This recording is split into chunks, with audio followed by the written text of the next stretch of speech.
আসসালামু আলাইকুম ওয়া রাহমাতুল্লাহি ওয়া বারাকাতুহু। সম্মানিত প্রিয় দর্শকবৃন্দ, আমাদের মধ্যে অনেকেই জানেন যে আজানের জবাব দেওয়াটা হলো মুস্তাহাব।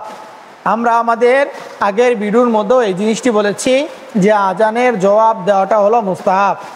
তো আজানের জবাব দেওয়ার জন্য যদি কোনো ব্যক্তি মুয়াজ্জিন সাহেবের সাথে শুরু থেকে আজানের জবাবটি না দিতে পারে, অর্থাৎ মুয়াজ্জিন সাহেব আজানের অর্ধেক অংশ বলে ফেলেছেন, অর্থাৎ অর্ধেক আজান দিয়ে ফেলেছে, এরকম অবস্থায় যদি কোনো ব্যক্তি আজানের জবাব দিতে চায়, তাহলে মুয়াজ্জিন সাহেব যে অংশ থেকে শুরু করেছে বা যে অংশ থেকে সে মুয়াজ্জিন সাহেবকে পেয়েছে ওই অংশ থেকে আজানের উত্তর দিবে নাকি শুরু থেকে দিবে।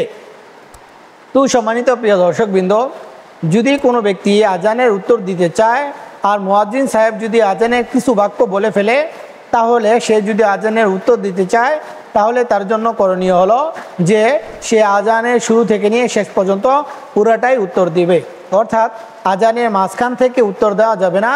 উত্তর দিতে চাইলে সে আবার শুরু থেকে উত্তরটি দিতে পারবে। এই বিষয়ে ফতোয়া রয়েছে রদ্দুল মুহতার 2 নম্বর খণ্ড 69 নম্বর পৃষ্ঠা।